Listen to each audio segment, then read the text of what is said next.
계속해서 매일 성경 큐티를 통하여 역대하 본문을 함께 묵상하고 있습니다. 역대하는 참 많은 왕들이 등장하고 있습니다. 그 안에는 하나님께 순종한 왕도 있었고 그렇지 못한 왕들도 있었습니다. 특히 오늘 우리는 세 명의 왕들을 살펴보려고 합니다. 세 명의 인물은 여호사밧, 히스기야, 요아스입니다. 이들은 모두 하나님을 사랑했던 선한 왕들입니다. 여호사밧은 나라 안에 우상을 없애고 백성에게 말씀을 가르쳤습니다. 히스기야는 성전을 정결하게 하고 기도로 나라를 지켰습니다. 요시야는 율법책을 발견했습니다. 눈물로 회개하고 예배를 회복하였습니다. 이 세 사람 모두 하나님께 중심을 둔 훌륭한 왕들이었습니다. 그들의 시대에는 예배가 살아나고 말씀의 기쁨이 넘쳐났습니다. 부모의 세대의 신앙은 참으로 바르고 진실했습니다.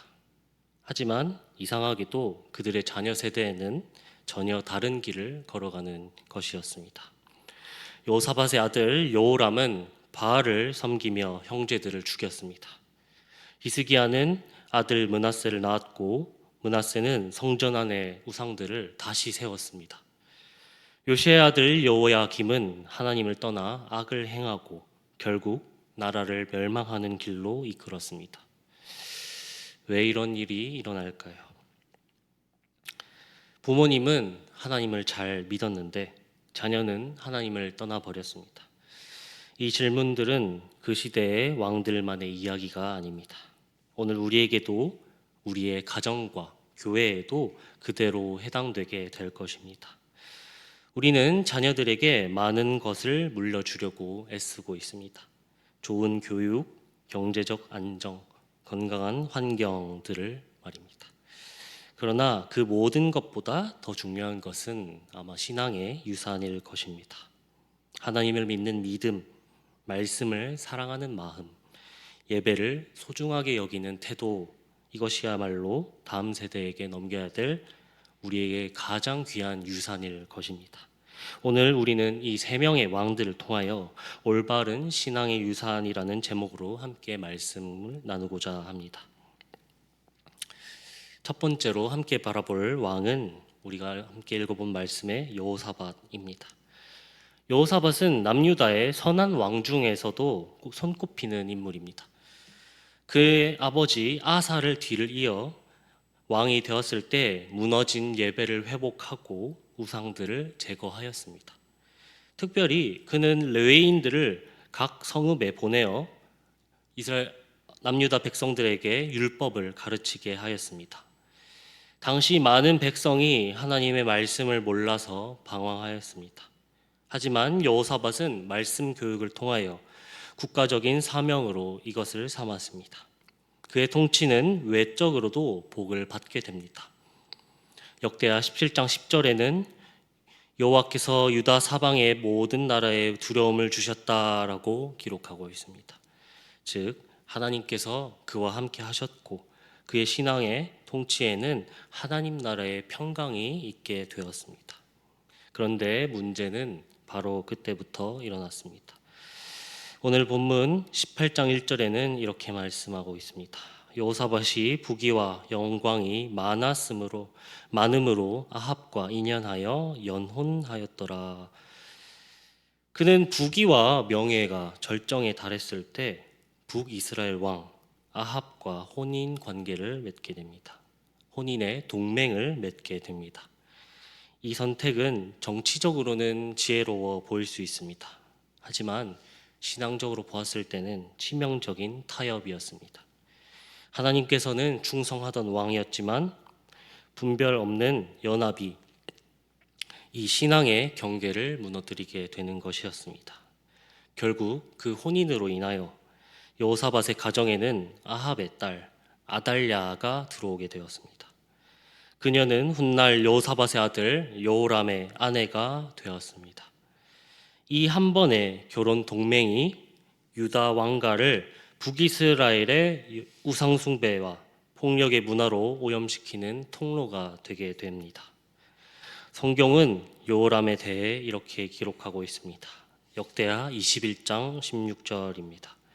그가 아합의 집에 길로 행하여 이스라엘 왕들이 같이 하였으니 이는 아합의 딸이 그의 아내가 되었음이라. 아멘.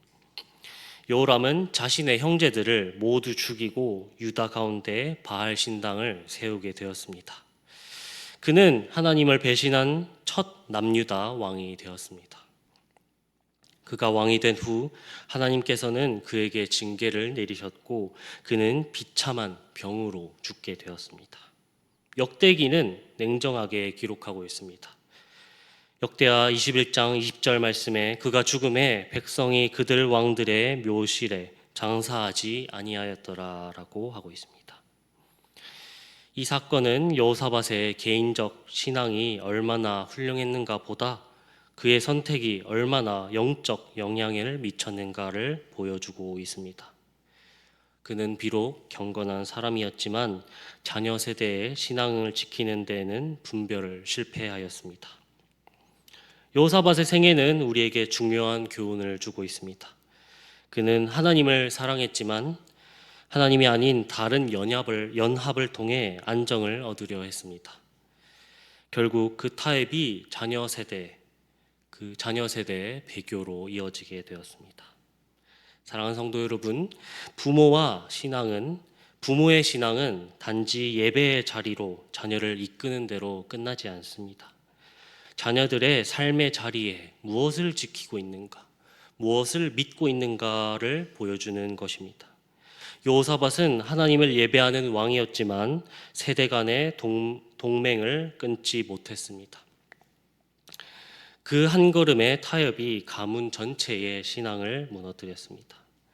자녀는 부모의 말을 담는다기보다는 부모의 타협을 더 빨리 배우게 되어 있습니다. 신앙의 경계는 단 한 번의 연합으로도 무너질 수 있는 것입니다. 두 번째로 우리가 볼 왕은 히스기야입니다. 히스기야는 남유다 역사에 손꼽히는 가장 경건한 왕 중에 하나였습니다. 그의 아버지 아하스는 유다의 성전 문을 모두 닫고 이방 제단을 세웠던 악한 왕이었지만 히스기야는 왕위에 오르자마자 그 모든 것을 뒤집었습니다. 그는 성전을 정결하게 하고 제사장을 다시 세웠으며 전국적으로 우상을 철저하게 제거하였습니다. 심지어 모세 시대 때부터 남아있던 놋뱀조차 백성이 우상처럼 섬기자 그 놋뱀을 부수어 버렸습니다. 그는 진심으로 하나님을 의지하며 개혁을 이끌게 되었습니다. 성경은 이렇게 말하고 있습니다. 열왕기하 18장 6절 말씀입니다. 그가 여호와께 연합하여 그에게서 떠나지 아니하고 여호와께서 모세에게 명하신 계명을 지켰더라라고 말하고 있습니다. 그는 아스루의 대군에 침입했을 때에도 칼이 아닌 기도로 세운 왕이었습니다.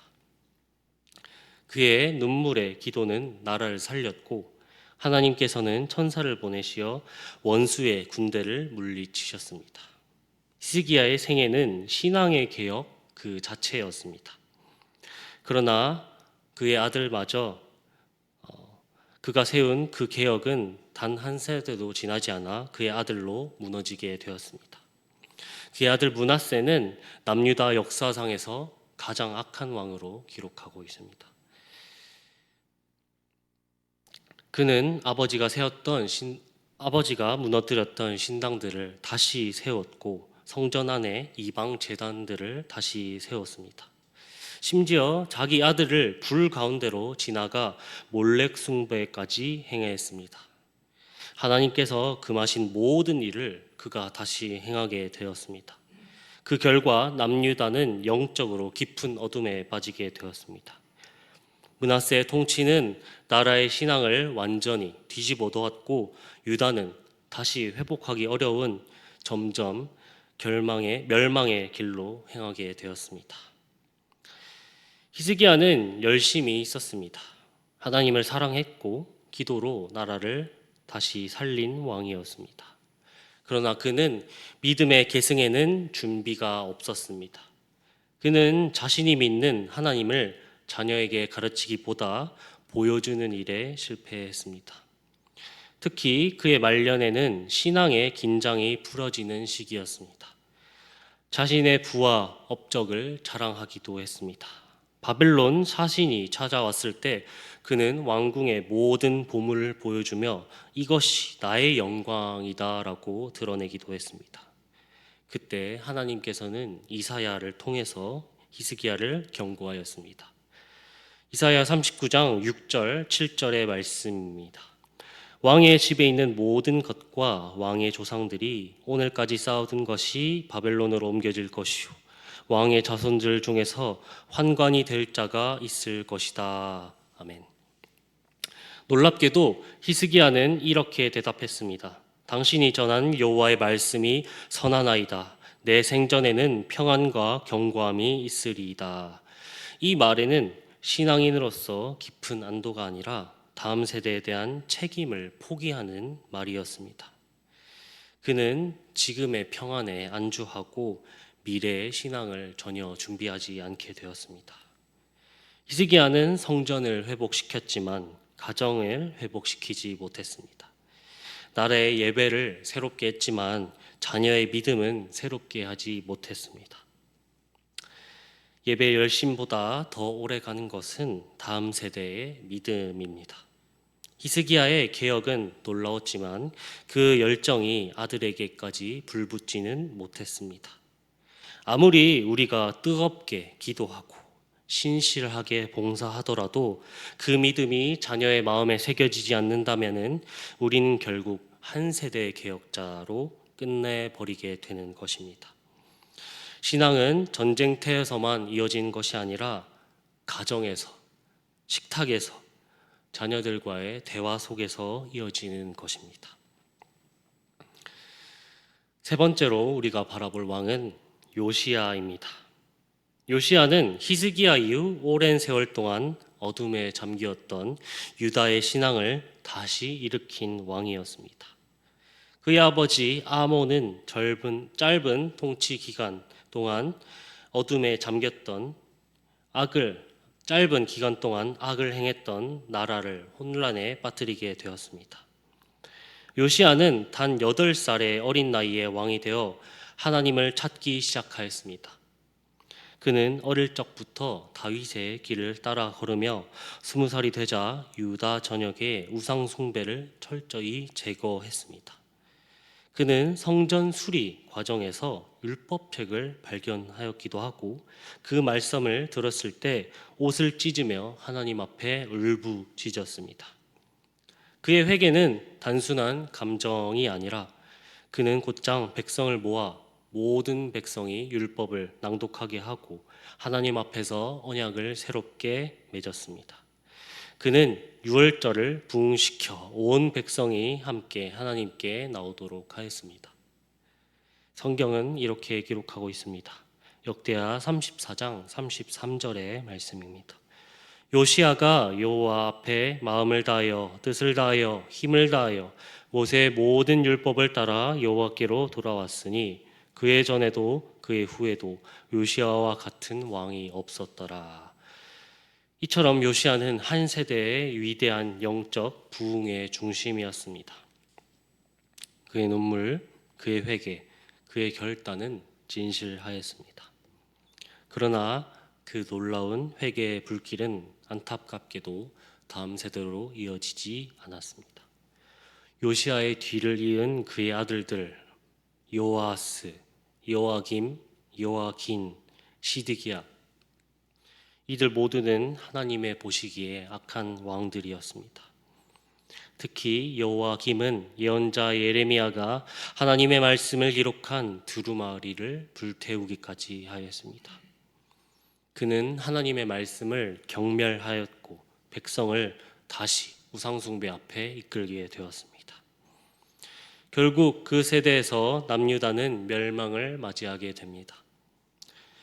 요시야의 부흥은 눈물의 회개로 시작하였지만 가정의 신앙으로 이어가지 못했습니다. 그의 개혁은 제도와 제사에 머물게 되었고 그 신앙의 감격이 자녀의 마음에 새겨지지 않았습니다. 왜 그랬을까요? 왜 자녀의 마음에 새겨지지 못했을까요? 요시야의 시대에는 예배가 회복되었지만 그 예배가 삶의 전환으로 이어지지 않았을 것 같습니다. 백성들은 왕이 감동했을 때 다 함께 울었지만 그 눈물은 그들의 마음의 변화로 남아있지 않았을 것 같습니다. 그의 개혁은 정책으로 성공하였지만 시대의 신앙으로 이어지지 못했던 것입니다. 요시야의 생애는 우리에게 매우 중요한 질문을 던지고 있습니다. 우리의 신앙은 감동으로 끝나는가 아니면 전수로 이어져야 하는가? 교회 안에서 부흥은 정말 중요합니다. 하지만 그 부흥이 가정과 다음 세대에 스며들지 않으면 결국 우리의 믿음도 한 세대의 감동으로 끝날 뿐입니다. 사랑하는 성도 여러분, 요시야는 눈물은 정말 진실하였을 것입니다. 그의 회개도 거룩하였습니다. 하지만 그 눈물이 다음 세대를 적시지는 못했습니다. 우리가 드리는 예배, 우리가 흘리는 눈물, 그것이 다음 세대 그리고 우리가 자녀 세대에게 하나님은 살아계시다라는 증거로 전해지지 않는다면 우리는 여전히 요시야의 길에서 멈추어 있을 것입니다. 오늘 우리는 이 세 명의 왕을 통하여서 신앙의 계승을 함께 살펴보았습니다. 그들의 공통점은 하나님을 사랑하였고 그 신앙이 다음 세대에 온전히 전해지지 못했다라는 것입니다. 이 세 명의 이야기는 오늘 우리의 신앙 그리고 가정, 교회가 어떠한 방향으로 나가야 할 것인가에 대해서 보여주고 있습니다. 첫 번째로는 분별 있는 신앙으로 세상을 대해야 할 것입니다. 여호사밧은 경건했으나 아합과의 연합으로 신앙의 경계가 무너지었습니다. 그의 작은 타협은 자녀 세대의 배교로 이어지게 되었습니다. 오늘 우리도 마찬가지입니다. 신앙은 세상 속에서 살아가지만 세상과 같은 방식으로 살아가면은 않아야 하는 것입니다. 믿음의 부모와 교회가 세상의 가치와 타협할 때 그 신앙은 다음 세대에게 혼란스러운 본 모습이 될 것입니다. 우리는 분별력 있는 신앙으로 세상을 대해야 할 것입니다. 어디까지가 믿음이고 어디까지가 타협인가를 스스로 묻는 자리에서 아마 신앙의 유산이 시작될 것입니다. 두 번째는 신앙의 개혁보다 계승이 더 중요합니다. 히스기야는 성전을 새롭게 하고 나라를 회복시킨 위대한 개혁자였습니다. 그러나 그의 아들 므낫세는 그 모든 개혁을 무너뜨렸습니다. 그 이유는 신앙이 전수되지 않았기 때문입니다. 우리 역시 열심히 교회에서 예배하고 봉사하고 그 믿음이 다음 세대에 넘겨지지 않는다면 예배하고 봉사한 것들이 그 세대로 끝나게 될 것입니다. 우리 다음 세대에게 이 예배와 봉사의 모습들을 다음 세대에게 전해야 될 것, 우리의 사명이 바로 그 평생의 사명이 될 것입니다. 세 번째로는 형식의 회복보다는 마음의 회복이 우선되어야 할 것입니다. 요시야는 율법을 발견하고 눈물로 회개한 왕이었습니다. 하지만 개혁은 백성의 마음속에까지 들어가지 못했습니다. 그들의 예배는 회복되었지만 그들의 마음은 변하지 않았습니다. 오늘 우리의 교회도 예배의 형식과 사역의 틀은 잘 갖추어져 있습니다. 자녀 세대의 마음 안에 하나님을 향한 사랑이 자리 잡고 있는가를 돌봐야 할 것입니다. 참된 신앙의 계승은 눈물의 감동이 아니라 하나님을 사랑하는 마음에서 시작될 것입니다. 그러나 이 모든 결단과 노력에도 불구하고 우리의 신앙은 여전히 연약하고 불완전합니다. 그래서 우리는 다시 예수 그리스도를 바라보아야 할 것입니다. 예수님은 세상과 타협하지 않으시고 분별한 왕이십니다. 아버지의 뜻에 끝까지 순종하신 진리의 왕이십니다. 우리의 마음을 새롭게 하신 회복의 왕입니다. 사랑의 혈통으로 이어졌던 신앙의 계통은 실패하였지만은 예수 그리스도를 통해 이어지는 믿음의 계보는 시작되었습니다. 그분 안에서만 우리의 가정이 회복되고 그분을 통해서만 교회가 다음 세대의 믿음이 세워갈 것입니다. 사랑하는 성도 여러분, 여호사밧처럼 분별하며 히스기야처럼 준비하고 요시야처럼 마음을 새롭게 하되 이 모든 것을 예수 그리스도 안에서 이루시기를 바랍니다. 우리의 힘으로는 완전해질 수 없지만은 예수님의 말씀과 사랑을 붙드는 우리 되기를 주님의 이름으로 축복합니다.